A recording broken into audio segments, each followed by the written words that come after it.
बिल्कुल, जीत तो पहले से भी जीते हुए हैं, फिर जीते हैं, क्योंकि लगातार जनता का बीच गए हैं, काम किए हैं और जहाँ की सड़कें नहीं बनी थी वहाँ सड़कें बनाए, जहाँ पुल नहीं थे वहाँ पुल बनाए हैं, जहाँ पावर ग्रिड नहीं था पावर ग्रिड बनाए हैं, स्वास्थ्य केंद्र बनाए, हर जगह हमने काम किया है।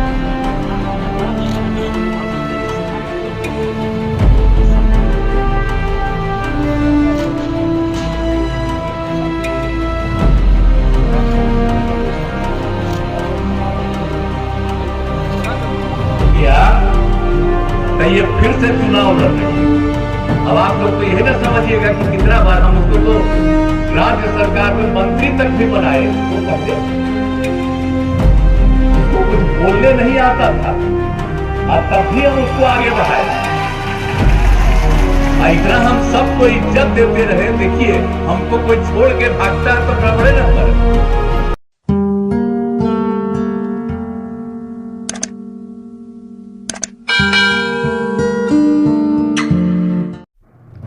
रुपौली विधानसभा उपचुनाव के लिए आज शाम से चुनाव प्रचार थम जाएगा। ये सीट एनडीए और इंडिया दोनों के लिए अब प्रतिष्ठा की बात हो गई है। यहाँ 10 जुलाई को मतदान होना है। बीमा भारती ने अपने पद से इस्तीफा देकर रुपौली से राजद के टिकट पर पूर्णिया से लोकसभा चुनाव लड़ा था। तब उन्हें पप्पू यादव के सामने हार का सामना करना पड़ा था। उपचुनाव की घोषणा के बाद राजद ने एक बार फिर से बीमा भारती पर भरोसा किया और रुपौली से टिकट दिया, जबकि जदयू के कालधर मंडल को एनडीए की तरफ से टिकट दिया गया है। रुपौली विधानसभा उपचुनाव के लिए 10 जुलाई को मतदान होना है। ऐसे में आज शाम 5 बजे के बाद चुनाव प्रचार थम जाएगा। रुपौली का मुकाबला काफी जबरदस्त होने वाला है। इसमें एनडीए और इंडिया गठबंधन दोनों की प्रतिष्ठा दांव पे लगी है। लोकसभा चुनाव में जिन पप्पू यादव के खिलाफ चुनाव लड़कर बीमा भारती को हार का सामना करना पड़ा, आज विधानसभा चुनाव में जीत के लिए उन्हीं से आशीर्वाद मांग रही हैं और पप्पू यादव भी बीमा भारती को जीत का ताज पहनाने के लिए हर संभव कोशिश कर रहे हैं।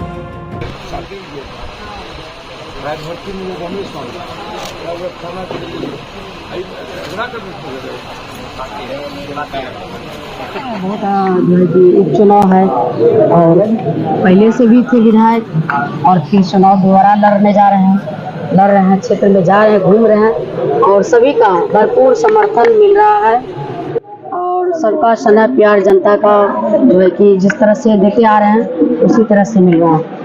जब पप्पू यादव के पास भी आप गए, क्या बात है जी? बहुत अच्छा है, जो है यहाँ के सांसद है और महागठबंधन में है और हमारे जो सांसद है बहुत सुलझे हुए व्यक्ति है और जिस तरह से उन्होंने हमको समर्थन दिया उनको दिल से आभार प्रकट करना चाहती हूँ कि आपने मुझे इस तरह से समर्थन दिए और बहुत जनता का प्यार भी मिल रहा है, सभी कार्यकर्ता का भी प्यार मिल रहा है और जितने भी हमारे एमपी का साहब का कार्यकर्ता है सभी लोग क्षेत्र में काम भी शुरू कर दिए, करने के काम कर रहे हैं, सब जगह जा भी रहे हैं। बहुत अच्छा महसूस हो रहा है। जो कार्यकर्ता है वो क्या लग रहा है कि आपके साथ आ गए? बिल्कुल आ गए हैं। जीत को लेकर कितना अच्छा? बिल्कुल, जीत तो पहले से भी जीते हुए हैं, फिर जीते हैं, क्योंकि लगातार जनता का बीच गए हैं, काम किए हैं और जहाँ की सड़कें नहीं बनी थी वहाँ सड़कें बनाए, जहाँ पुल नहीं थे वहाँ पुल बनाए हैं, जहाँ पावर ग्रिड नहीं था पावर ग्रिड बनाए हैं, स्वास्थ्य केंद्र बनाए, हर जगह हमने काम किया है। शिक्षा के विभाग का शिक्षा के जो मुद्दा का बात करते थे जनता हमारे से मांग करते थे हाई स्कूल के लिए, हमने हाई स्कूल सभी पंचायत में बनाने का काम किए और सभी सरकार में जब थे तो सबसे मिल करके हमने काम किया है। तो विपक्ष में भी रहेंगे तब भी हर मंत्री से मिल करके अपने क्षेत्र की बात करेंगे, मिलेंगे, काम करेंगे, जिस तरह से करते आ रहे हैं वैसे ही करेंगे। कितना चुनौती इस बार लग रहा है सामने जदयू प्रत्याशी? कोई चुनौती नहीं है, कोई चुनौती ही नहीं है। जदयू को प्रत्याशी को एक तो मोहरा बना दिया है, एक गंगोता जाति में टिकट दिया है कि यह गंगोता जात जो है बढ़ जाएगा, लेकिन ऐसा कुछ भी नहीं होगा। हमारा जात जो है कि गोलबंद है, सभी जो जिस तरह से स्नेह प्यार देते आ रहा है उसी तरह से देंगे और खास करके जदयू का जो टिकट जो दिलवाई है ऐसे से और वह भी जो है कहीं भी उसका जो नेता है, जो बनती है अपने जाति का, राजपूत जात के नेता कहलाती है, लेकिन एक भी बस्ती में वो वोट मांगने नहीं जाती है, ना उम्मीदवार को लेके जाते हैं। क्यों नहीं लेके जाते हैं? आप जिस तरह से उन्होंने दोहरी राजनीति किया, इधर तो मोहरा बना दिया है, लेकिन उसका मकसद है कि निर्दलीय प्रत्याशी को जिताना, मेन मकसद वही है, शंकर सिंह।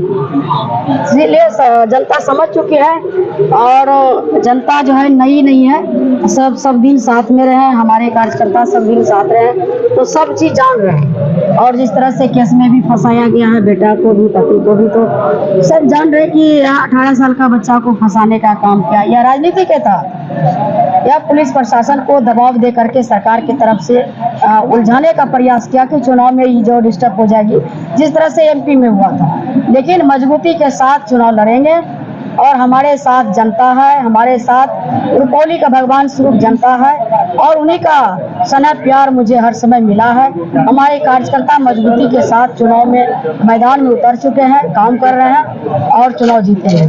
तेजस्वी जी भी आ रहे हैं। बिल्कुल, हमारे जो नेता है आदरणीय तेजस्वी यादव जी, हमारे भाई, वो भी आएंगे, उनका भी आके प्रचार करेंगे क्या? बिल्कुल आएंगे, वो भी आएंगे। आश्वासन भी दिया है कि जब लोकसभा खत्म होगा तो हम भी रुपौली में घूमने आएंगे, प्रचार में करेंगे। बिल्कुल करेंगे। कितना इम्पैक्ट करेगा प्रचार? बहुत अच्छा रहेगा, सब लोग परिवार के तरह हम लोग रहेंगे, मिलेंगे, सब जगह जाएंगे तो और अच्छा रहेगा। एनडीए का झंडा बुलंद कर रहे कालधर मंडल को जीत दिलाने के लिए एनडीए भी भरपूर जोर लगा रही है। बिहार सरकार के जल संसाधन मंत्री विजय चौधरी, खाद्य व उपभोक्ता संरक्षण मंत्री लेसी सिंह, बीजेपी के प्रदेश अध्यक्ष और उप मुख्यमंत्री सम्राट चौधरी के साथ खुद सीएम नीतीश कुमार भी मोर्चा संभाल रखा है। सीएम ने बीते शनिवार को वहां एक बड़ी जनसभा को संबोधित किया।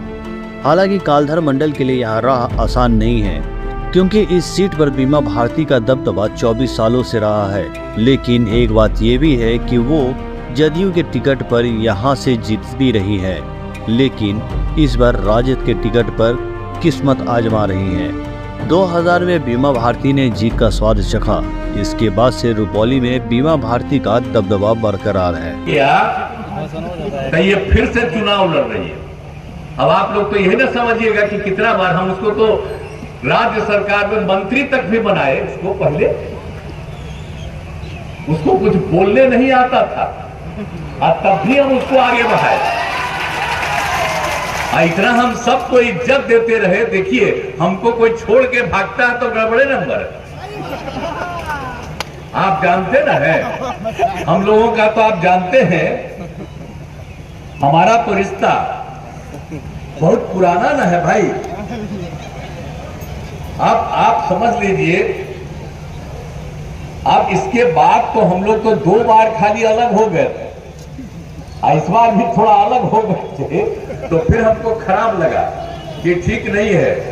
हम लोगों का जो रिश्ता पुराना है 1995 से, अब बिहार में 2005 में हम लोग मिलकर के सरकार बनाए। आज जो हमारे उप मुख्यमंत्री जी हैं और पार्टी के नेता, हम लोग तो साथ रहे।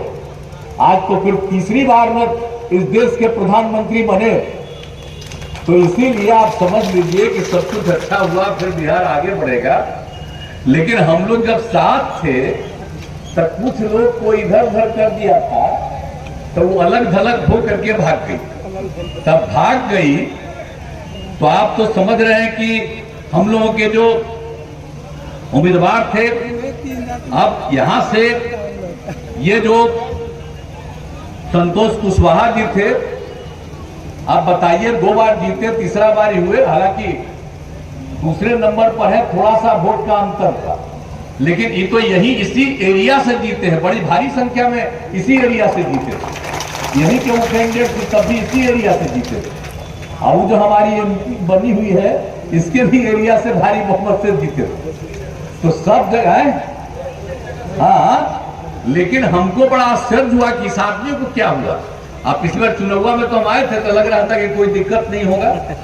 एक आदमी को इंडिपेंडेंट लड़ गया, इधर से उधर कर दिया, लेकिन फिर भी पूरे बिहार में तो हम लोग किए तो आप जानते हैं कि हम लोग तो अभी बता रहे थे, हमारे सम्राट चौधरी जी माननीय उप मुख्यमंत्री जी एक एक बात बता रहे थे, तो हम लोग तो फिर अब बहुत आगे ना बढ़ेंगे जी।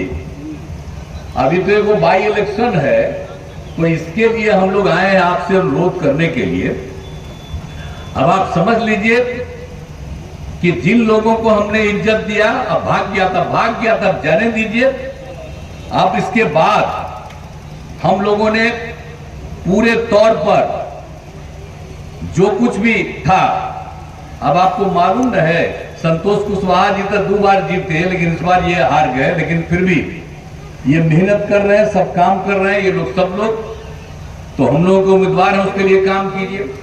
और याद करिए ना कि कोई दूसरे पटिया वाला जो यहां पर आकर के कुछ बात बोलता है, तो ही ना बताइए कि हम लोग 2005 में आए। आज सोच लीजिए कि आप लोग घर से बाहर निकलते थे, सामने क्या बुरा हाल था, कहीं सड़क बनाया था, और कितना ज्यादा मुस्लिम लोग भी इधर से उधर कर रहे, बड़ा आश्चर्य की बात है। और पहले तो हिंदू मुस्लिम झगड़े ना होते रहता था जी। आप बोलिए, हम ही लोग 2005 में आए तो हम लोग मिलकर के काम किए। आप बोलिए, उसके बाद हिंदू मुस्लिम का झगड़ा होता है? आई लोग कोई काम किए? कोई काम नहीं किए।